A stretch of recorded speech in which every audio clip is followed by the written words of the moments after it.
നാരായണായ നമ. സ്വാമി ശരണമയ്യപ്പ. നമസ്കാരം. എല്ലാ പ്രിയപ്പെട്ട പ്രേക്ഷകർക്കും തൃപ്പാദമഠം യൂട്യൂബ് ചാനലിൻ്റെ ഏറ്റവും പുതിയൊരു എപ്പിസോഡിലേക്ക് ഹാർദവമായ സ്വാഗതം. ഇന്ന് പറയുന്ന വിഷയം, ഈ കർക്കിടകത്തിൽ ചിങ്ങം രാശിയിൽ വരുന്ന മകം, പൂരം, ഉത്രം ആദ്യത്തെ കാൽഭാഗം എന്നീ നക്ഷത്ര ജാതകർക്ക് അനുഭവത്തിൽ വരുന്ന ഫലങ്ങൾ ഏതൊക്കെ രീതിയിലായിരിക്കും എന്നുള്ളതിനെക്കുറിച്ചാണ് വിവരിക്കുന്നത്. അതിനു മുന്നേ ആദ്യമായി ചാനൽ കാണുന്നവർ ചാനൽ സബ്സ്ക്രൈബ് ചെയ്യുകയും തൊട്ടടുത്തുള്ള ബെൽ ബട്ടൺ ആളെന്നുള്ളത് തിരഞ്ഞെടുക്കുകയും ചെയ്യുക. കൂടാതെ വീഡിയോ കാണുന്നവർ വീഡിയോ മുഴുവനായും കാണുവാൻ ശ്രമിക്കുക. ഈ സമയത്തെ ഗ്രഹസ്ഥാനങ്ങളെന്ന് പറയുമ്പോൾ ബുധനും ശുക്രനും മൗഢ്യം സംഭവിക്കുന്ന ഒരു കാലഘട്ടമാണ്. അസ്ഥിരത നിറഞ്ഞതും വിപരീതമായ കാര്യങ്ങളും വിപരീത ബുദ്ധിയുമൊക്കെ ഉണ്ടാകുന്ന ഒരു സമയമായിരിക്കും. കൂടാതെ കുറച്ച് പ്രകൃതിക്ഷോഭങ്ങൾ, ആ രീതിയിലുള്ള ബുദ്ധിമുട്ട്, പ്രളയം, കൊടുങ്കാറ്റ്, രാഷ്ട്രീയപരമായ പ്രശ്നങ്ങൾ എന്നിവ വന്ന് ചേരാനുള്ള ഒരു സാഹചര്യങ്ങളൊക്കെ ഉള്ള ഒരു സമയമായിരിക്കും ഇത്.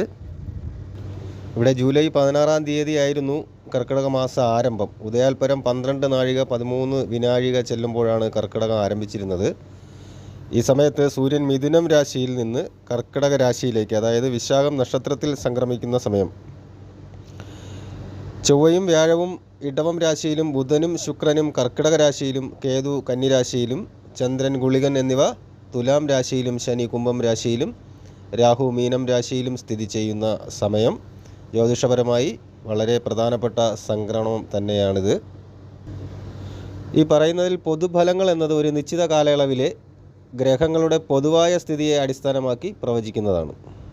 ഒരു വ്യക്തി അനുഭവിക്കുന്ന ഫലങ്ങൾ ഈ പറയുന്ന പൊതുഫലങ്ങളോടൊപ്പം അവരുടെ ജനന സമയത്തെ ഗ്രഹനിലയും അതിൽ നിന്നുണ്ടാകുന്ന നിലവിലെ ദശയും യോഗങ്ങളും അപകാരങ്ങളും ആശ്രയിച്ചിരിക്കും. ഈ പൊതുഫലങ്ങളെ ഒരു സൂചനയായി എടുത്തുകൊണ്ട് വിശദമായ ജാതക വിശകലനം നടത്തുകയും ജാതകത്തിലെ ദശാനാഥനെ പ്രീതിപ്പെടുത്തുവാനുള്ള വഴികൾ തേടുകയും ദോഷപരിഹാരങ്ങൾ ചെയ്യുകയും ചെയ്താൽ നല്ല സമയങ്ങളുടെ ഗുണഫലങ്ങൾ പരമാവധി അനുഭവിക്കുവാനും പ്രതികൂലമായ സമയങ്ങളെ കുറച്ചുകൂടി എളുപ്പത്തിൽ തരണം ചെയ്യുവാനും സാധിക്കുന്നതാണ്. അപ്പോൾ വിഷയത്തിലേക്ക് വരാം. ചിങ്ങം രാശി, മകം, പൂരം, ഉത്രം ആദ്യ കാൽഭാഗം. ചിങ്ങം രാശിക്കാർക്ക് നഷ്ടസ്ഥാനത്ത് നിൽക്കുന്ന ശുക്രൻ ഈ കർക്കിടക മാസത്തിൽ കീർത്തിയും ധന ലാഭവും നൽകുമെങ്കിലും ചിലർക്ക് കാര്യതടസ്സവും മോഷണഭീതിയും ഉണ്ടാകുവാനുള്ള സാധ്യതയുണ്ട്. അപ്രതീക്ഷിതമായ ചെലവുകൾ വന്നു ഭവിക്കുവാനും സാമ്പത്തിക സ്ഥിതി അസ്ഥിരമാകുവാനും സാധ്യതയുണ്ട്. വിലപിടിപ്പുള്ള വസ്തുക്കൾ സൂക്ഷിക്കുന്നതിൽ പ്രത്യേകം ശ്രദ്ധിക്കുക. വളരെ കരുതലോടെ വിലപിടിപ്പുള്ള സാധനങ്ങൾ ശ്രദ്ധാപൂർവം സൂക്ഷിക്കുക എന്നുള്ളതാണ് ഉദ്ദേശിക്കുന്നത്. കർമ്മസ്ഥാനത്ത് നിൽക്കുന്ന ചൊവ്വ സർക്കാർ തലങ്ങളിൽ നിന്നുള്ള ഗുണങ്ങളും വിദേശയോഗവും അനുഭവത്തിൽ വരുത്തുമെങ്കിലും ശത്രുക്കളിൽ നിന്നുള്ള ഭീഷണിയും ശാരീരികമായ പ്രശ്നങ്ങളും ഉണ്ടാക്കുവാനുള്ള സാധ്യതയുണ്ട്. തൊഴിൽ രംഗത്ത് ഉയർച്ചയ്ക്കും അംഗീകാരത്തിനുമൊക്കെ സാധ്യത വരും. എന്നിരുന്നാൽ തന്നെയും ഈ മണ്ഡലങ്ങളിൽ തന്നെ എതിരാളികൾ പ്രശ്നങ്ങൾ സൃഷ്ടിക്കുവാനുള്ള സാധ്യതയുണ്ട്. കൂടാതെ വാഹനം കൈകാര്യം ചെയ്യുമ്പോൾ, വാഹനം ഓടിക്കുമ്പോൾ, യാത്ര ചെയ്യുമ്പോഴും അപകട സാധ്യത കൂടുതലായി വരുവാനുള്ള സാധ്യതയുള്ളതിനാൽ ആ കാര്യങ്ങളിലൊക്കെ ജാഗ്രത പുലർത്തേണ്ടതാണ്. നിഗൂഢമായ കാര്യങ്ങൾ, ശാസ്ത്ര വിദ്യകൾ കൈകാര്യം ചെയ്യുന്ന ആളുകളുമായി കൂടുതൽ അടുപ്പം ഉണ്ടാകുവാനും അതുവഴി ശത്രുക്കളെ തോൽപ്പിക്കുവാനും അവസരങ്ങളുണ്ടാവും. ആത്മീയ തലത്തിലുള്ള അറിവ് വർദ്ധിക്കുന്നതിന് ആത്മവിശ്വാസവും മാനസിക ശക്തിയും വർദ്ധിപ്പിക്കും. ശത്രുക്കളുടെ ദൗർബല്യങ്ങൾ മനസ്സിലാക്കി അവരെ നിർവീര്യമാക്കുവാനും സാധിക്കുന്നതാണ്. ഭാര്യ ഭർത്താക്കന്മാർ തമ്മിൽ അകന്ന് കഴിയുവാനോ വിദേശവുമായി ബന്ധപ്പെട്ട ബിസിനസ് ആവശ്യങ്ങൾക്കായി പുറത്തേക്ക് യാത്രകൾ ചെയ്യുവാനോ ഒക്കെയുള്ള യോഗം കാണുന്നുണ്ട്. ദാമ്പത്യപരമായിട്ട് ജീവിതത്തിൽ ചെറിയ പ്രശ്നങ്ങൾ ഉടലെടുക്കുവാനും താൽക്കാലികമായി വേർപിരിയലിനുമൊക്കെ സാധ്യത കാണുന്നുണ്ട്. ബിസിനസ് ആവശ്യങ്ങൾക്കായി യാത്ര ചെയ്യേണ്ടി വന്നേക്കാം ഈ സമയം. അമിതമായ ആഡംബരവും വരവിൽ കവിഞ്ഞ ചെലവും വന്നു ചേരുന്ന ഒരു സമയം കൂടിയാണ്. സാമ്പത്തിക സ്ഥിതി നോക്കാതെ അല്ലെങ്കിൽ അത് വിലയിരുത്താതെ അനാവശ്യമായ ചിലവുകൾ നടത്തുന്നത് വലിയൊരു കടബാധ്യതയിലേക്ക് നിങ്ങളെ നയിച്ചേക്കാം എന്നുള്ള കാര്യം ഓർമ്മിപ്പിക്കുന്നു. ആവശ്യങ്ങൾക്കും ആഗ്രഹങ്ങൾക്കുമിടയിൽ കൃത്യത പാലിക്കേണ്ടത് പ്രധാനമാണ്. കുടുംബത്തിൽ വേണ്ടപ്പെട്ടവരുടെ വിയോഗം ഉണ്ടാകുവാൻ സാധ്യതയുണ്ട്.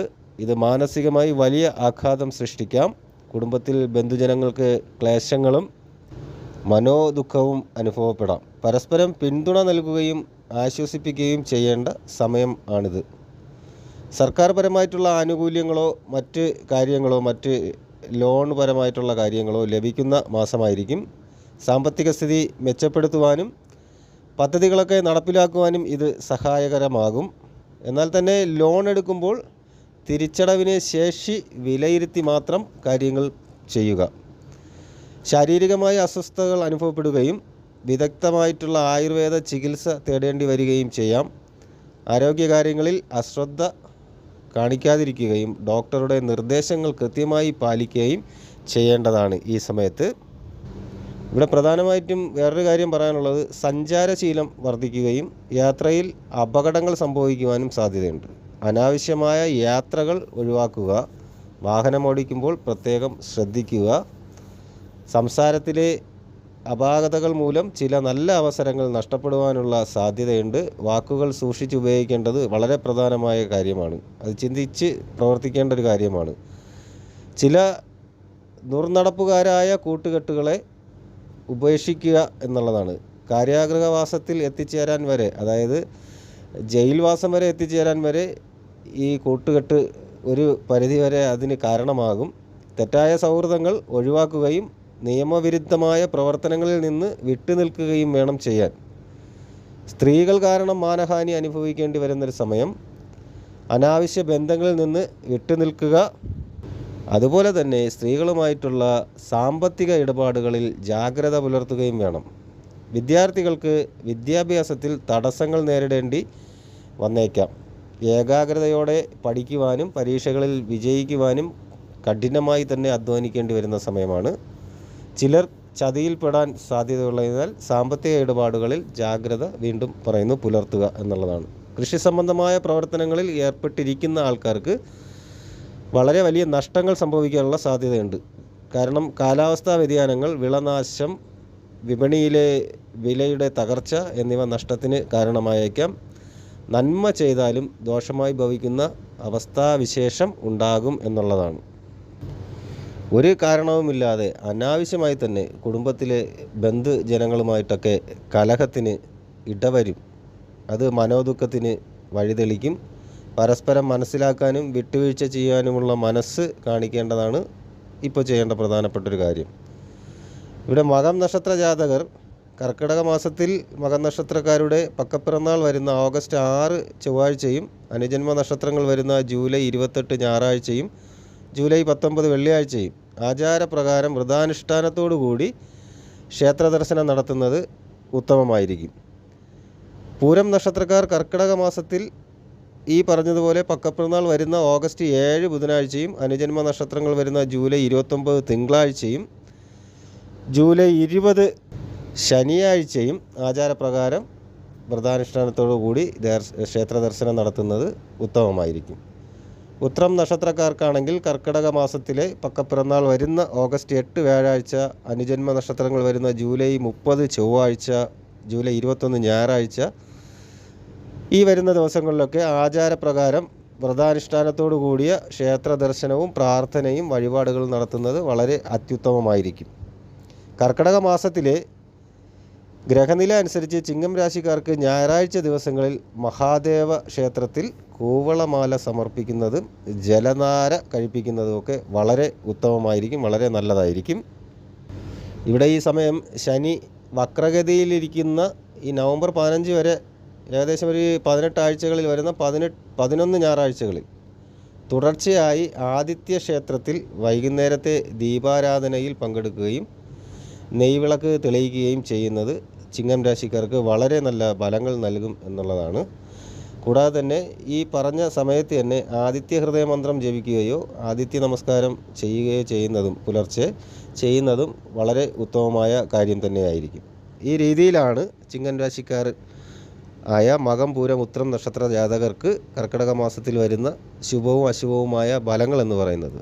ഈ വീഡിയോ നിങ്ങൾക്ക് ഉപയോഗപ്രദമാണെന്ന് തോന്നിയാൽ വീഡിയോ മറ്റുള്ളവർക്ക് കൂടി ഷെയർ ചെയ്ത് കൊടുക്കുക, വീഡിയോ ലൈക്ക് ചെയ്യുക. കൂടാതെ നിങ്ങളുടെ വിലയേറിയ അഭിപ്രായങ്ങൾ, നിർദ്ദേശങ്ങൾ എന്നിവ കമൻ്റായിട്ട് രേഖപ്പെടുത്തുക. എല്ലാ നല്ലവരായ പ്രേക്ഷകർക്കും ജഗദീശ്വരൻ നല്ലത് മാത്രം വരുത്തട്ടെ എന്ന് പ്രാർത്ഥിക്കുന്നു. ശുഭദിനം നേരുന്നു. നന്ദി, നമസ്കാരം.